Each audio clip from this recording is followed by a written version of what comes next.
ओम शांति, ओम शांति, ओम शांति। 3/11/2021 प्रातः मुरली। ओम शांति। बाप दादा मधुबन। ईश्वरीय महावाक्य। मुरली में बाबा ने कहा, मीठे बच्चे, अंदर बाहर साफ बनो। कोई भी गंदी आदत अब तुम्हारे में नहीं होनी चाहिए। प्रश्न है, ब्राह्मण बच्चों को बाप से पूरा वर्षा लेने के लिए किन किन धारणाओं पर ध्यान रखना है? उत्तर में बाबा ने कहा, पहला, इस जन्म में बाप का बनकर ऐसा कोई पाप कर्म ना हो जिसकी 100 गुना सजा भोगनी पड़े। दूसरा, बाप जो अति मीठा है वह तुम्हें आप समान मीठा बनाते हैं, इसलिए मुख से कोई कड़वा बोल ना निकले जिससे दूसरे को दुख हो। तीसरा, दुख हरता सुख करता के बच्चेपन सबके दुख हरने हैं। मनसा वाचा कर्मणा सुख देना है।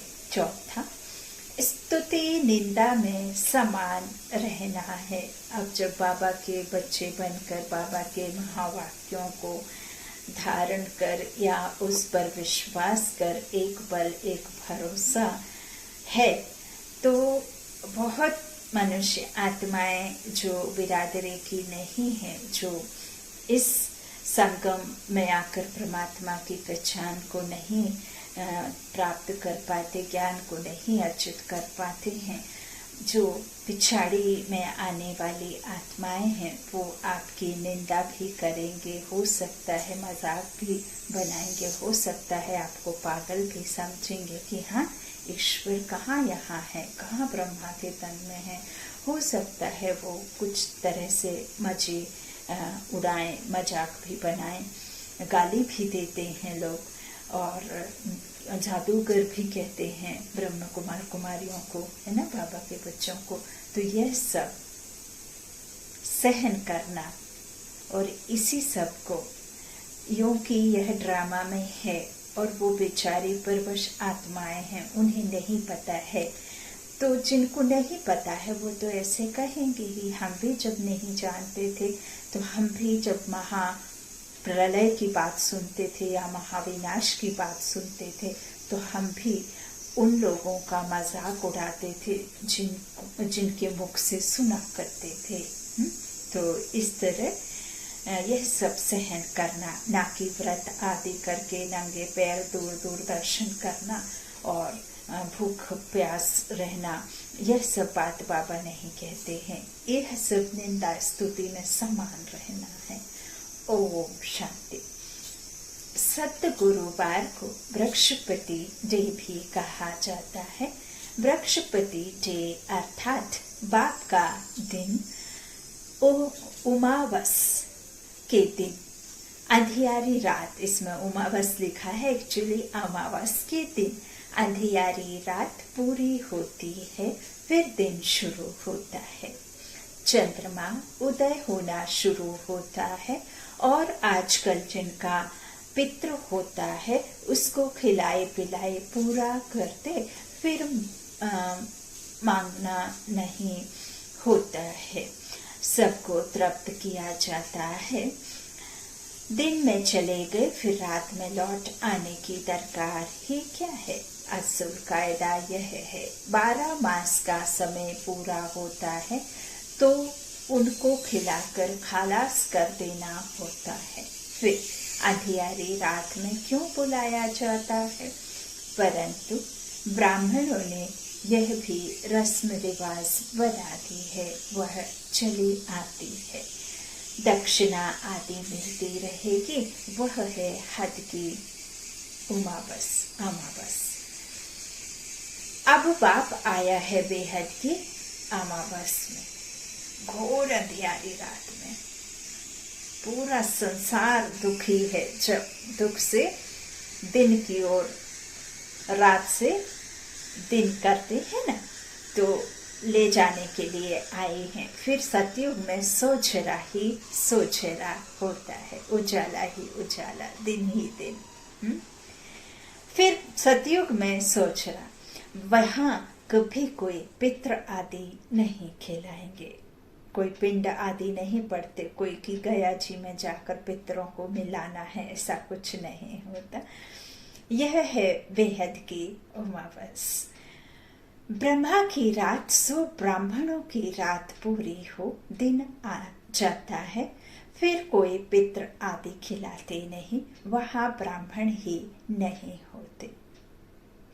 ऐसे नहीं कि कोई मरते नहीं हैं, परंतु यह रस्म के रिवाज नहीं होता है। ऐसा नहीं कि वहां कोई मरता नहीं, लेकिन इस तरह का कोई भी रस्म रिवाज नहीं होता है। यहाँ तो अनेक प्रकार के ब्राह्मण भी हैं। अब चाहते हैं कि एक वर्ल्ड हो, एक विश्व हो, एक नेशन हो।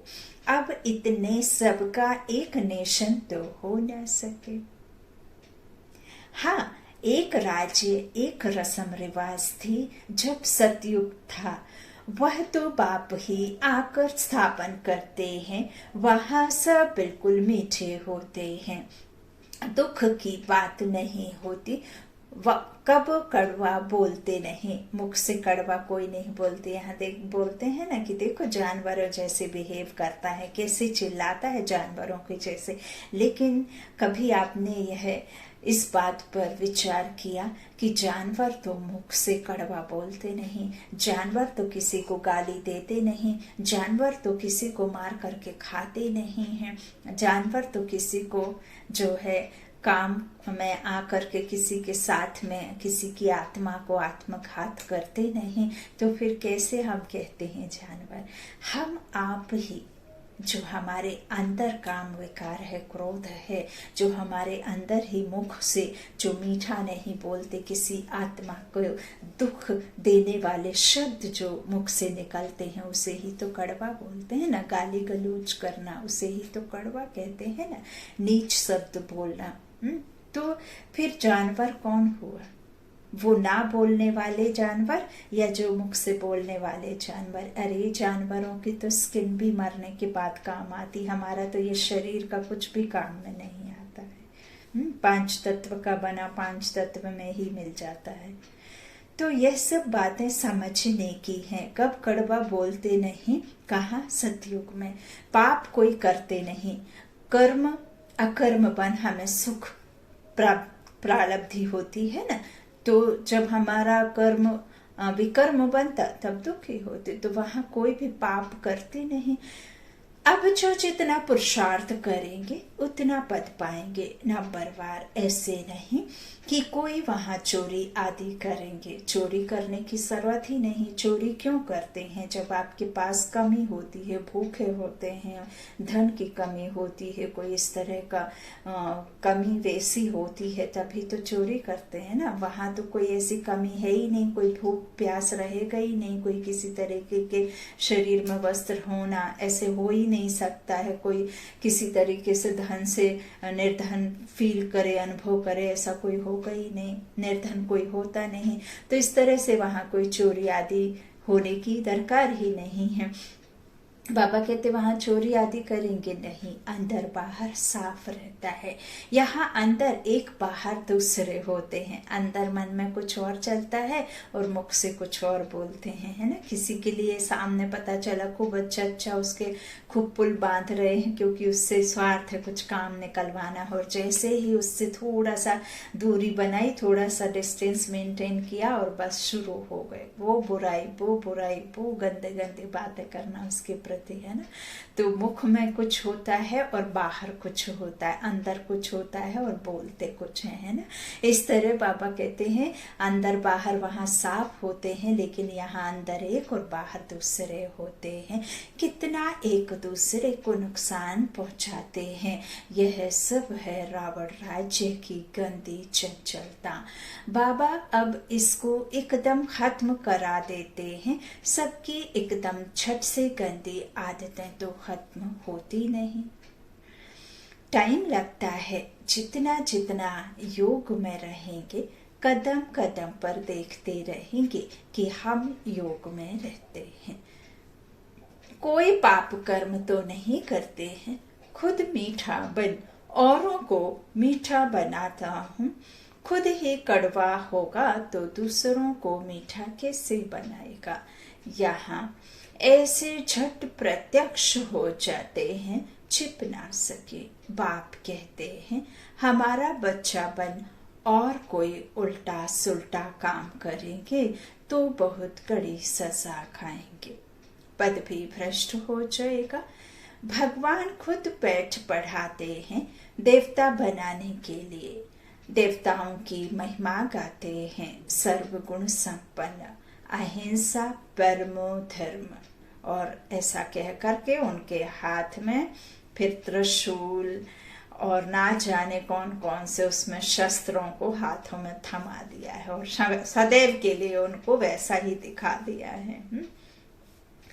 तो इस तरह उस शस्त्रों की बात ही नहीं है, किसी का वध करने की बात ही नहीं है। देवता वही जो कर्मातीत अवस्था में आ जाए, जो 5 जो ये विकार हैं उन विकारों पर जीत पहन ले, दाता भाव हो जाए, अपकारी पर भी उपकार करे, सिर्फ देने की भाव हो, सिर्फ देना देना देना, लेना लेश मात्र भी अंतर मन में इस तरह का कोई ख्याल ना रहे, बस वही निर्विकारी देवता होते।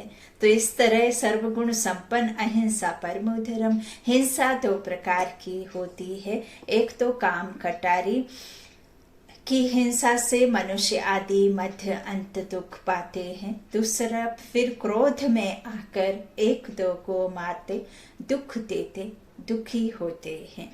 यहाँ तो बच्चों को कहा जाता है मनसा वाचा कर्मणा, ऐसा कोई काम नहीं करना है, कोई को दुख नहीं देना है। हम है ही दुख हता सुख करता के बच्चे, तो सबको यही युक्ति बतानी है। तुम कैसे दुख हर कर सुख दो, किए हुए कर्मों का हिसाब किताब चुकतू हो जाता है। यहाँ बाप समझाते हैं इस जन्म में जो कुछ पाप कर्म किए हैं बतलाने से आधा कट जाएंगे, परंतु अनेक जन्मों के लिए हुए पाप कर्म तो बहुत है ना सिर पर। बाबा कहते इस एक जन्म का तो 6 वर्षों की आयु से हमें ख्याल रहता है कि हमने क्या अच्छा क्या बुरा किया, तो इस जन्म का तो आप बता पाएंगे, लेकिन पिछले 63 जन्मों से जो आपने पाप विकर्म मनसा वाचक कर्मणा किए उसका तो हिसाब किताब चुक तो करना ही पड़ेगा ना। उसका तो जो बीमारी के द्वारा आए या कोई किसी उलझन के जैसा आए या किसी भी तरीके से आए, उसका तो हिसाब किताब देना होगा। हाँ, बाप की याद में रह करके वह आपको हिम्मत बल और आपको यथार्थ रीति समझ सकेंगे कि यह जो भी हमारे साथ हो रहा है वो हमारा ही कहीं ना कहीं किया हुआ है, जो हमें ही वापस चुकाना है। तो वो जब स्थिति आपकी मन की रहती है तो आप फिर उस परिस्थिति में उस मुश्किल को भी ऐसा नहीं देखते हैं कि यह मुश्किल है, वह आप कर्म का विकर्म का हिसाब समझ उससे आप चुकतू कर लेते हैं। तो आपका आत्मबल बना रहता है, तो आप अपने आत्मबल से उस मुश्किल को स्वतः ही और सहज ही पार कर लेते हैं और फिर बाबा का साथ पा करके आप बहुत शक्तिशाली अनुभव कर उस समस्या को इजीली सहज पार कर लेते हैं। तो यह है बाबा की बातें। तो बाबा कहते हैं इस तरह इस जन्म में भी ऐसा कर्म नहीं करना चाहिए, है ना। तो सिर पे तो बहुत है, अभी बाप समझाते हैं कि ऐसा कुछ मत करो, ऐसा कर्म नहीं करना चाहिए जिसका पाप बने और फिर योग बल से अनेक जन्मों के पाप कर्म भस्म करने हैं, कोई इस जन्म के नहीं। इस जन्म में पाप का बनकर कोई भी पाप कर्म नहीं करना चाहिए। ब्राह्मण बनने बिगर वर्षा मिल ना सके, यह बाप दादा है ना। वर्षा तुमको उनसे मिलता है, इनसे नहीं। किससे? ब्रह्मा बाबा से नहीं, शिव बाबा से वर्षा मिलता है। यह अपने को कुछ नहीं कहलाता है, यह तो खुद ही पुरुषार्थी है, यह तो खुद ही तमो प्रधान में आकर के सतो प्रधान बनने के लिए पुरुषार्थ कर रहे हैं, है ना। तो यह तो खुद ही सतो रजो तमो में आते हैं, तो फिर जो जन्म मरण में आते हैं वह कैसे हमें वर्षा दे सकते हैं, है ना। तो इस तरह इनसे कुछ नहीं मिलता है, यह कुछ नहीं कहलाता है, यह तो सिर्फ रथ है। इनसे तुमको कुछ मिलना नहीं। रथ भी तो गाया जाता है, हुसैन का रथ निकालते हैं ना, घोड़े को कितना सजाते हैं, यह तो पतित तन है ना, यह भी अभी सज रहा है, अपने पुरुषार्थ से ही सजते हैं, इनकी बाबा तरफदारी नहीं करते हैं। यह तो बाबा कभी कभी हंसी करते हैं कि किराया तो मिलेगा ना, है? लेकिन ऐसा कुछ नहीं, परंतु पुरुषार्थ जैसे तुम्हें करना है वैसे इनको करना होता है। यह लालच नहीं रहती कि हमको किराया देंगे। यह तो बाबा हंसी करते हैं, आत्मा को योग बल से ही सतो प्रधान बनना है, जितना योग होगा उतना पावन बनेंगे और फिर आप समान भी बनाना है। तुम बच्चे जानते हो जो अच्छे अच्छे सर्विस करने वाले हैं वह नामी ग्रामी हैं। बाबा सर्विस पर भेज देते हैं। बहुत मीठा बोलना होता है, कोई से लड़ना झगड़ना नहीं है। ब्राह्मण अगर कड़वा बोलते हैं तो कहेंगे इनमें तो क्रोध का भूत है। आपने देखा होगा जब घर घर सेलिंग का काम होता है ना, वो सेल मार्केट में आते हैं, या जो भी आप बिलिंग के समय देखना कि कोई आपको बिल करने वाला जो सिखाते हैं उसमें कि कोई भी कस्टमर से ऊंची आवाज में बात नहीं करना है। उनको ये टीच कराया जाता है कि आपको सिर्फ हाँ जी यस यस करना है। कोई कुछ भी कहे लेकिन आपके सामान को सेल करना है ना, तो आपको आवेश में आएंगे तो सामने वाला आपके पास दोबारा नहीं आएगा। इसीलिए उनको सिखाया जाता है ना, कि कोई कुछ भी कहे आपको आवेश में नहीं आना है, क्योंकि आपको अपना सामान उनको बेचना। तो बहुत मीठा बोलना और बहुत ही कहना चाहिए, उनकी कितनी भी बात हो उसको अपने में नहीं करना, अपना समझाना उसको। तो ऐसे समझाते हैं ना। तो इस तरह से यहाँ भी वही बात है कि किसी से लड़ना झगड़ना नहीं है। ब्राह्मण अगर कड़वा बोलते हैं तो कहेंगे इनमें तो क्रोध का भूत है। स्तुति निंदा में समान रहना चाहिए। वह बहुतों में क्रोध का भूत है, उससे बहुत नाराज होते हैं। ऐसा नहीं कि सबका क्रोध निकल गया है। जब तक संपूर्ण बनने का समय आए तब तक धीरे धीरे खाद निकलती रहेगी। ऐसे कोई कह ना सके कि हमारे में क्रोध नहीं है। कोई में जास्ती कोई में कम होता है। कोई कोई का आवाज से ही ऐसा होता है ना, किसी का साउंड ही होता है। जैसे लड़ाई करते हैं। बच्चों को बहुत बहुत मीठा बनना है, यहाँ ही सर्वगुण संपन्न बनना है। विकार तो अनेक प्रकार के हैं ना, क्रोध करना, झूठ बोलना, यह सब विकार है। बाप कहते हैं बच्चे अभी कोई भी कर्म करेंगे तो बहुत सजा खानी पड़ेगी। वहां तो मेरे साथ दंड देने वाला धर्मराज है, यहाँ सजा मिलती है प्रत्यक्ष। धर्मराज की सजा मिलती है गुप्त। गर्भ जेल में भी सजाएं भोगते हैं। कोई को बीमारी आदि होती है वह भी कर्म भोग है। बीमारी आदि होती है तो वह भी आपको ही, ऐसा नहीं है कि चमत्कार हो जाएगा और सेकंड्स में वो बीमारी चली जाएगी। कई कई के साथ जन्म से लास्ट तक चलती है, कई कई के साथ में जन्म के बहुत समय बाद होती है और फिर वो थोड़े समय रहती है फिर चली जाती है। कई कई को बिल्कुल लास्ट में होती हैं। कई कई बिल्कुल कहना चाहिए कि परेशान रहे ही आते, वो खत्म ही नहीं होती है कितने भी इलाज करवा लो, है ना। तो इस तरह से ये सब जो है कर्म भोग है।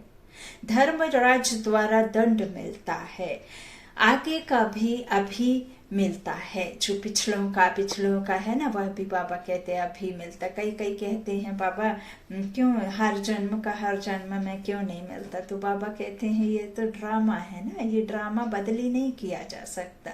यदि कोई सिनेमा है उसकी रील को कट करके बीच में कोई ऐड कर सकते हैं, लेकिन ये जो परमपिता परमात्मा और ये जो मनुष्य रूपी सृष्टि का जो बना हुआ है ड्रामा ना, आत्माओं का जो, वह बदली नहीं हो सकता है।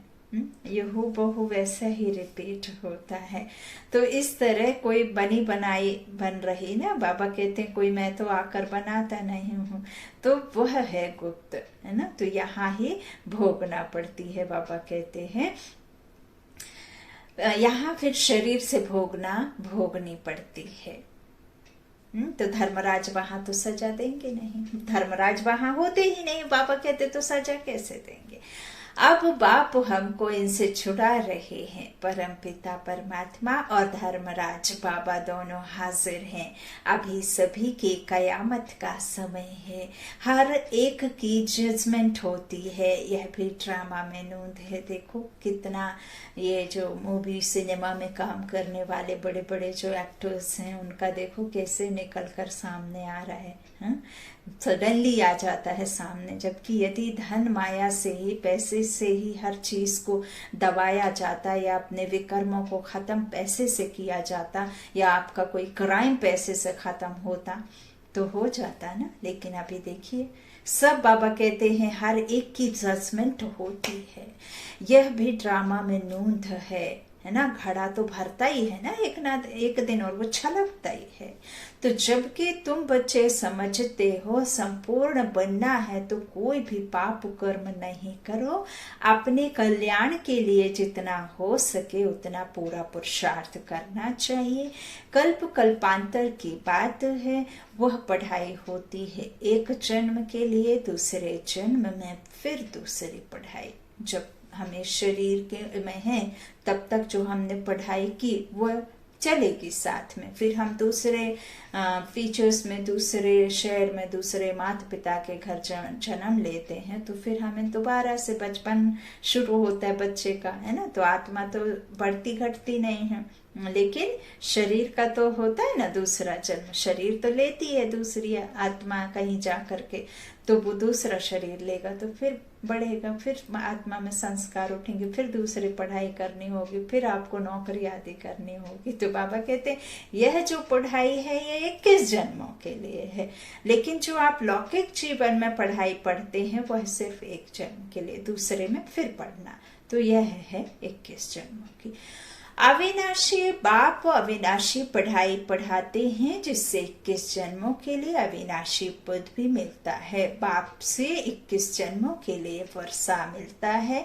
तुम बच्चे जानते हो यह पुरानी दुनिया है, नई दुनिया में भारत अकेला था।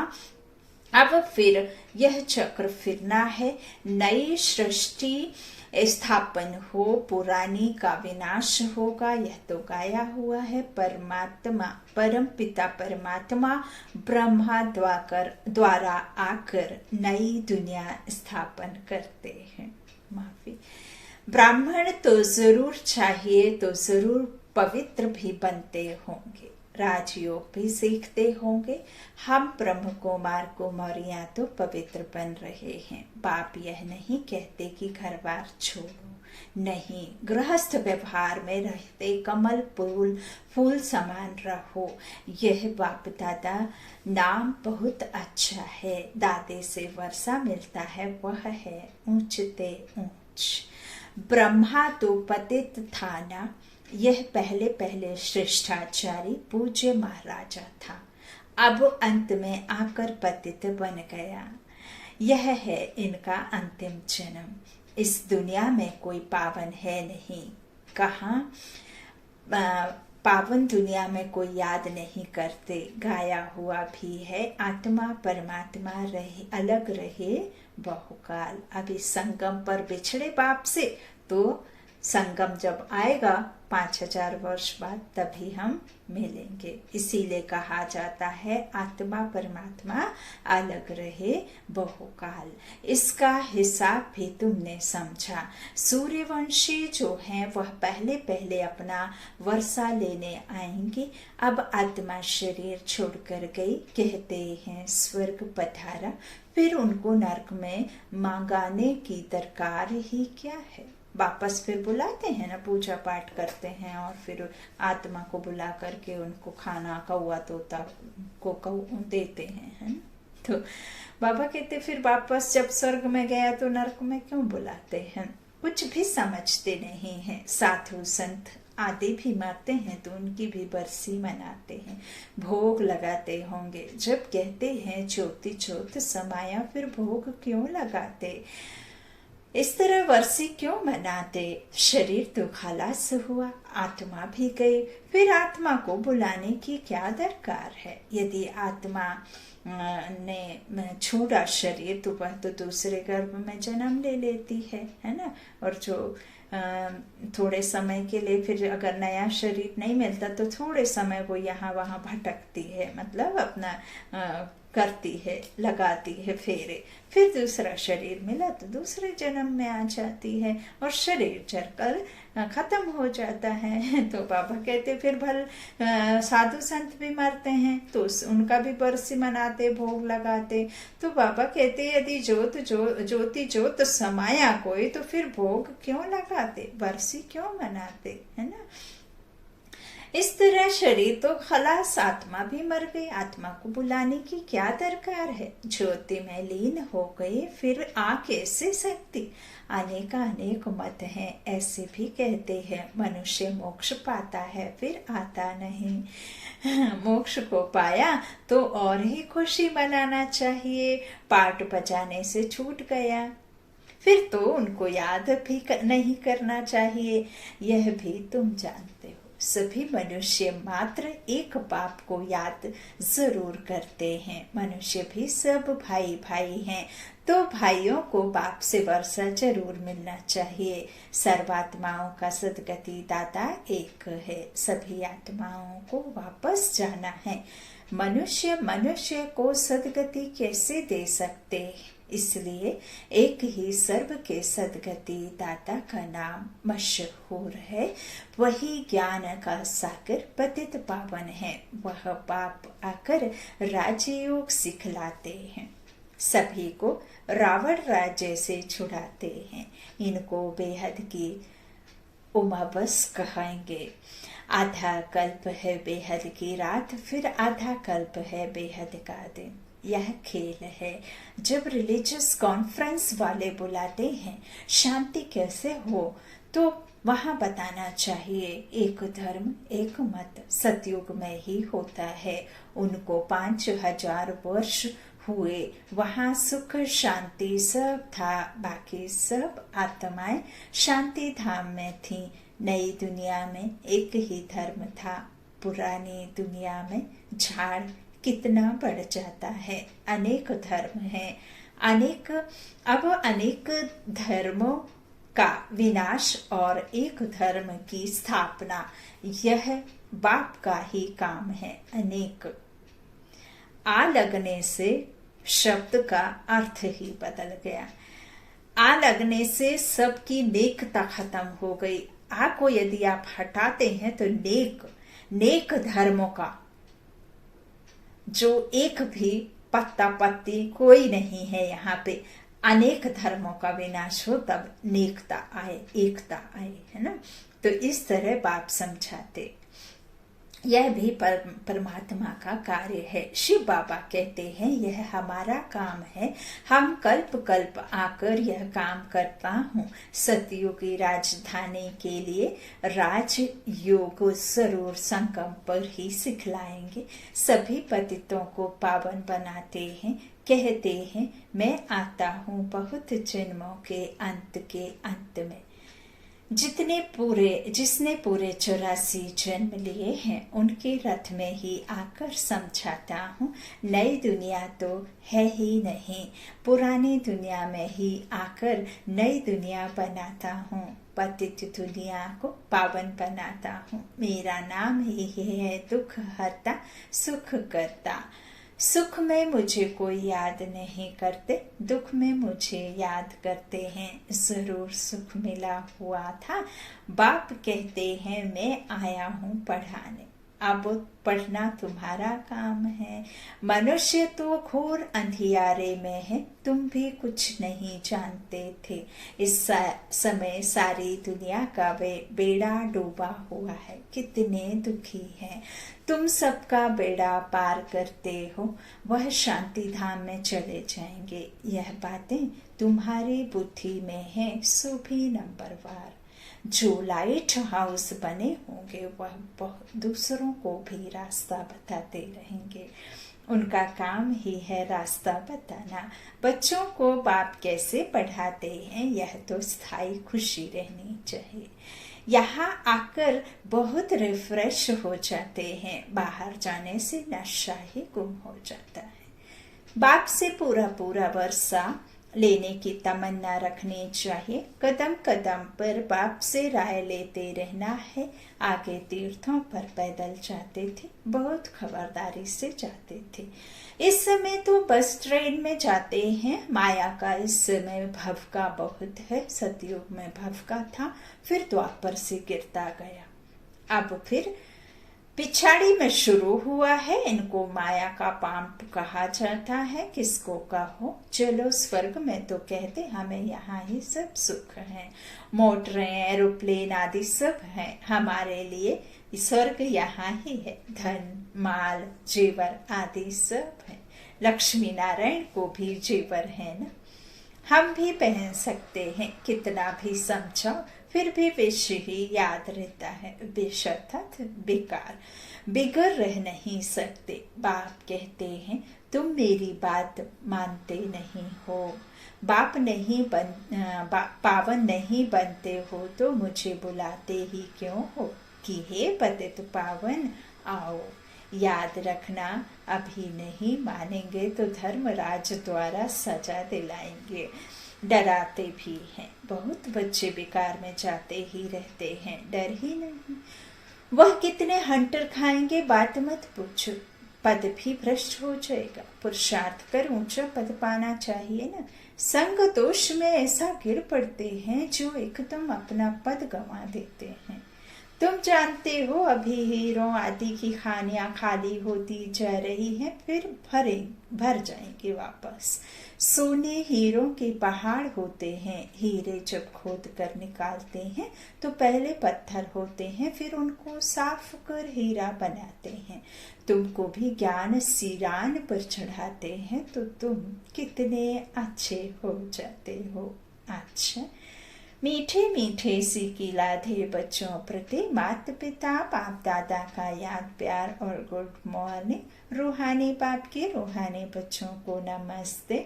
हम रूहानी बच्चों के रूहानी माता पिता बाप दादा को याद प्यार और गुड मॉर्निंग। शुक्रिया बाबा, मीठे बाबा, प्यारे बाबा, सबका साथी सबका सहारा मेरा बाबा, सबका बाबा। धारणा के लिए मुख्य सार। पहला, बाबा ने कहा अभी कयामत का समय है, इसलिए कोई भी पाप कर्म नहीं करना है। अपने कल्याण का पुरुषार्थ करना है, बहुत मीठा बनना है, क्रोध को छोड़ देना है। दूसरा, बाप से पूरा पूरा वर्षा लेने की तमन्ना रखनी है। कदम कदम पर बाप की राय लेनी है। बाप समान दुख हरता सुख करता बनना है। आज का वरदान, स्वयं के संकल्पों की उलझन अथवा सजाओं से भी परे रहने वाले पास विद ऑनर भव। पास विद ऑनर अर्थात मन में भी संकल्पों से सजा ना खाएं। धर्मराज के सजाओं की बात तो पीछे है, परंतु अपने संकल्पों की भी उलझन अथवा सजाओं से परे रहना, यह पास विद ऑनर होने वालों की निशानी है। वाणी कर्म संबंध संपर्क की बात तो मोटी है, लेकिन संकल्पों में भी उलझन पैदा ना हो ऐसी प्रतिज्ञा करो, तब पास विद ऑनर बनेंगे। हम व्रत रखते हैं, नवरात्रि में भक्ति काल में रखा करते थे। तो कई कई मौन व्रत रखते हैं ताकि मुख से किसी के प्रति गलत बोल ना निकले, किसी के लिए गाली आदि ना निकले, किसी के लिए व्यर्थ ना निकले, है ना। इसीलिए मौन रखते हैं। जिससे क्या होगा, जिससे देवी प्रसन्न होंगी और प्रसन्न होकर आपकी मनसा पूरी करेंगी। यही मन में भाव लेकर के मौन व्रत रखते हैं। लेकिन क्या उस मौन व्रत करने से आपके मन के अंदर के संकल्प किसी के प्रति एकदम शुद्ध, पवित्र, शुभ चिंतन, शुभ कामना, शुभ भावना रहती है? यदि आपके मुख से मौन रहकर अंतर मन के संकल्पों में शुद्धता, शुभ चिंतन, शुभ भावना, शुभ कामना नहीं है, तो आपका वह व्रत सफल हो ही नहीं सकता। यही सब यथार्थ बाबा हमें समझाते हैं मुरली के महावाक्यों में। हर एक शास्त्र के पीछे की बात, हर एक व्रत के तप की, हर एक जप की बात को बाबा यहाँ यथार्थ बताते हैं, तो उसे समझना है। आज का स्लोगन है, ज्ञान घृत और योग की बत्ती ठीक हो तो खुशी का दीपक जगता रहेगा। ज्ञान घृत और योग की बत्ती ठीक हो तो खुशी का दीपक जगता रहेगा। अब दिया जलता है कहते हैं, जबकि दिया तो जलता नहीं, उसमें रखा घी और बत्ती दिया को जलाती है ना। तो दिया आत्म रूपी जो दिया है वो बुझा तो नहीं है, बुझ जाए तो फिर शरीर ही छूट जाए, उसकी बल, उसकी शक्ति, उसकी जगमगाहट, उसकी जो रोशनी है वो कम हो जाती है, एकदम कम ही हो जाती है। तो उसके लिए आपको ज्ञान घृत उसमें डालते रहना है। समय समय पर देखते ना, अखंड ज्योत बुझ ना जाए, उसमें घी कम तो नहीं है, उसमें तेल कम तो नहीं है, बत्ती को ठीक करते हैं। तो यहाँ बाबा कह रहे हैं, ज्ञान के घृत को और योग याद की बत्ती ठीक हो तो खुशी का दीपक जगमगाता रहेगा, जलता रहेगा, बुझेगा ही नहीं। दिवाली भी है, तो दिवाली में भी यही संकल्प करना है। कई कई रात बैठ करके क्या कहते हैं, मंत्रों का जाप करते हैं, उच्चारण करते हैं, महालक्ष्मी को खुश करते हैं कि लक्ष्मी खुश हो करके हमारे धन धान्य से भरपूर करें। तो वजह इसकी, यदि आप बैठ करके रात्रि में बाबा की याद में रहें और ज्ञान का घृत हमने उसमें डालें और बाबा से यदि धन धान्य की वर्षा की मांग करें, तो आपको जरूर सफलता मिलेगी। ओम शांति।